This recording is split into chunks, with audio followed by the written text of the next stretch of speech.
अस्सलाम वालेकुम। मैं चौधरी गुड्डू आमिर आज एक ज़रूरी सूचना को लेकर मुखातिब हुआ हूँ। जैसे कि आप जानते हैं, गुजरात कांड है बिल्किस बानो का, तो जो 2002 की दंगा पीड़ित रही है, वो उसके साथ बलात्कार किया गया था 11 लोगों के द्वारा। मीडिया में बहुत तेज चल रहा है मामला। पहले इस बात को अवगत कराना चाहता हूँ मैं आपको कि हमारी पार्टी बराबर वहाँ धरना प्रदर्शन कर रही है गुजरात के अंदर, और यूपी में भी कई जगह धरना प्रदर्शन चल रहा है। और हमारे जिला अध्यक्ष जी बुलंदशहर यहाँ ना होने के कारण वो कहीं बाहर बिजी हैं पार्टी के ही काम से। तो हम जल्दी ही बुलंदशहर इसका डीएम ऑफिस के सामने इंशाल्लाह जल्दी ही प्रोटेस्ट करने जा रहे हैं। और आप सबसे निवेदन है, आपको तारीख बता दी जाएगी, चाहे पोस्ट के माध्यम से चाहे वीडियो के माध्यम से बता दिया जाएगा। तो मैं सबसे निवेदन करता हूँ वहाँ ज़्यादा से ज़्यादा लोग पहुँचे और वहाँ तमाम बहनें भी पहुँचे। मैं आपसे अनुरोध करता हूँ, जब देश में जब अंग्रेज़ों से एक लड़ाई लड़ी जा रही है, एक बेगम थी हज़रत महल, जिनका नाम बेअम्मा था, जिसका जिक्र ओवैसी साहब ने किया है। वो जब अंग्रेज़ों अपनी फ़ौज को इकट्ठा कर रहे थे, उनसे लड़ने के लिए उन्होंने अपनी लड़ते लड़ते उन्होंने अपनी जान गंवा दी। और नेपाल में जाके आज भी नेपाल में जाम मस्जिद में आज भी उनकी कब्र है वहाँ। क्या उन्होंने इसलिए ही जान गंवाई थी कि आज उनकी लड़कियों को इस तरह बेहुरमती की जाएगी? जैसे दरिंदों को छोड़ा गया, 11 दरिंदों का प्रधानमंत्री नरेंद्र मोदी 75वां आज़ादी का वर्ष पूरे हो गए हैं, उसका जश्न मना रहे हैं। बेटी बचाओ बेटी पढ़ाओ का भी नारा देते हैं लाल किले से। आप यही क्यों नहीं देते, बलात्कार करो भाजपा ही पे बचाने वालों, ये नारा क्यों नहीं दे देते आप? एक बार देश किस तरफ जा रहा है आप सोच भी नहीं सकते। एक तरफ देश में बलात्कार होता है, एक तरफ मालाएं पहनाई जाती है। यही देश की नीचता है, ये हद कर देश को कितना गिराने का काम करे जाहिर लोग। और ये सब हमारे देश की सरकार की कमी है।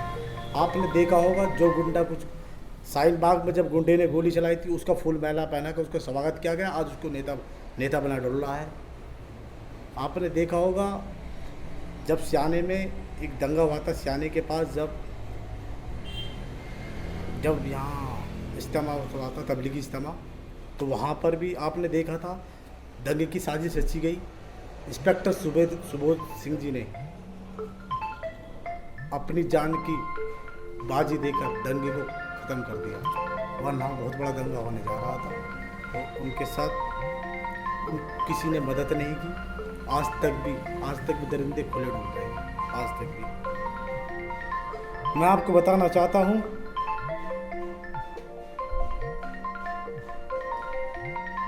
जो बेअम्मा थी वो लोक कोऑपरेशन कुट इंडिया में तकरीर करती थी, जिन्होंने इस देश के लिए जान दे दी लड़ते लड़ते।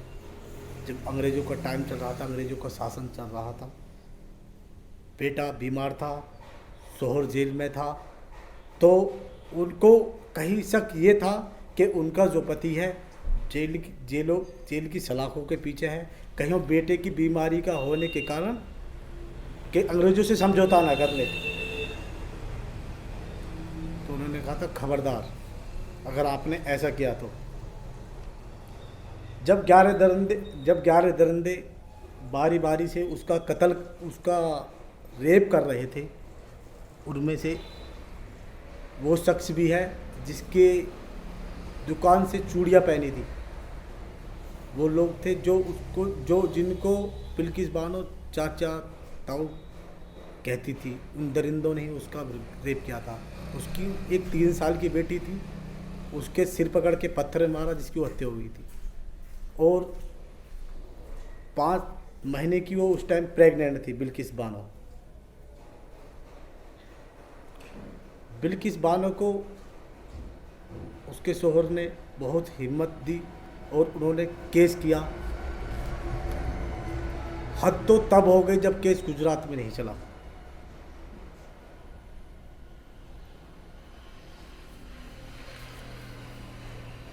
...2004 में जब गुजरात में केस नहीं हुआ, मुंबई कोर्ट में ये केस गया, तो पुलिस ने उनके केस की झुटला रही थी कि केस गलत है, झूठी मतलब उसके बहाना मार रही है बिल्किस बानो। पुलिस उन्होंने उसको बानो ने ही उनके खिलाफ केस कर दिया पुलिस के खिलाफ। फिर डॉक्टर ने भी एक रिपोर्ट लगाई, रिपोर्ट झूठी, इसमें रिपोर्ट झूठी थी। गुजरात से जब वो बाहर केस किया गया मुंबई ट्रायल में, मुंबई ट्रायल कोर्ट ने जब वो केस वहाँ केस किया गया था, उन्हीं को 11 लोगों को सज़ा मुंबई ट्रायल कोर्ट ने ही उनको दी थी। जिन दरिंदों को आज़ादी का जश्न मनाया जा रहा था, एक तरफ दरिंदों को छोड़ा जा रहा था। क्या बीएमआर ने इसीलिए ही अपनी जान की बाजी लगाई थी? कल आज उनकी बेटियों को चंद दिनों बाद मुलजिमों को छोड़ा जाएगा, क्या उनकी बेटी से बदकरमी, जबकि उनको फांसी होनी जरूरी थी। प्रधानमंत्री इस देश में नफरत के सिवा और कोई काम नहीं किया। 2002 के बाद 2014 के बाद देश में नफरत मुचड़कर बोल रही है। असामाजिक तत्वों ने हमारे क्षेत्र का माहौल ख़राब कर रखा है, जिनको बढ़ावा दिया जा रहा है। हद तो तब हो जाती है जब प्रशासन के लोगों से ही बदतमीजी उतर आती है, जो सुरक्षा पुलिस करती है। ऐसा मैंने खुद अपनी अभी गुलावटी में देखा था। कुछ दिनों की बात है, ज़्यादा दिनों की बात नहीं है। लेकिन उन असामाजिक तत्वों को बढ़ावा देने वाली सरकार है और कोई नहीं।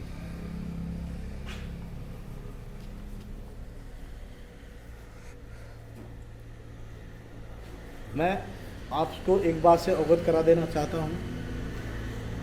जो एक कमेटी होती है, जो सरकार के पास भी एक ब्याह होता है, जो उम्र कैद जैसे लोग होते हैं, सरकार उनको छोड़ सकती है। लेकिन उस कमेटी में भी बीजेपी के ही 5 लोग थे, उनमें जिनमें 2 विधायक थे। उसमें ट्रायल कोर्ट के जज की परमिशन लेनी पड़ती है छोड़ने से पहले, लेकिन उसमें उनकी नहीं ली गई, जबकि वो उसका विरोध कर रहे थे कि ये गलत हो रहा है। आप किससे उम्मीद लगाए बैठे हैं? केवल उसको इसलिए छोड़ दिया गया कि बिल्किस बानो एक मुस्लिम थी। सरकार हिंदू मुस्लिम के ब्याह पे काम कर रही है, बराबर नफरत का रंग बढ़ा रही है। सत्ता के लिए उन्होंने देश में आग लगा रखी है, पैसे कमाने की एक जिद सी पड़ी हुई है। सभी से मेरा अनुरोध है, इसी को लेकर आप प्रोटेस्ट में आइए।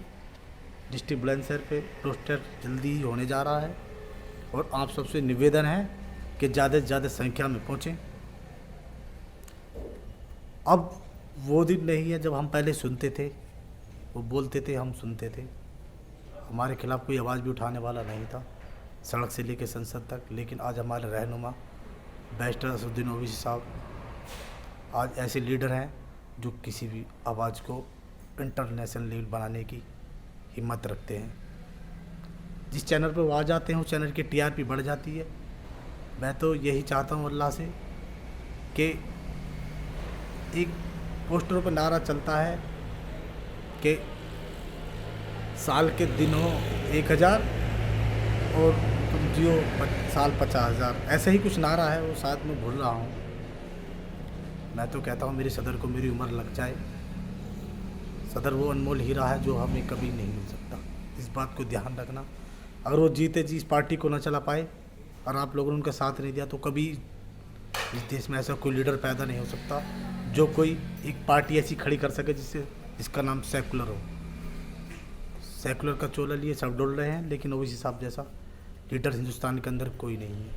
वो हर मजहब की और हर तबके की बात करते हैं। लोग कहते हैं कि वो भड़काऊ भाषण देते हैं, वो किसी एक कौम की राजनीति नहीं कर रहे, पूरे देश की राजनीति कर रहे हैं, हर तबके की राजनीति कर रहे हैं, चाहे किसी मामला हो। आपने देखा होगा अभी पंडित भाई हमारा मारा गया है कश्मीर में, उसके लिए भी सदर साहब ने आवाज़ उठाई है।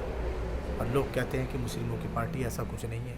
सच तो ये है कि ये लोग जानते हैं अगर ओवैसी साहब, जिस दिन लोग ओवैसी साहब को पहचान गए, इनका रास्ते बिल्कुल ख़त्म है। ये पार्टियाँ विलय होने लगेंगी, वो वक्त आने वाला है। और अब आप पार्टी के साथ दें, और वो वक्त दूर नहीं है। इंशाल्लाह जो झंडा भी होगा और ताकत भी होगी, और इंशाल्लाह MIM बुलंद होगी। इसी के साथ मैं अपनी बात ख़त्म करता हूँ। अस्सलाम वालेकुम।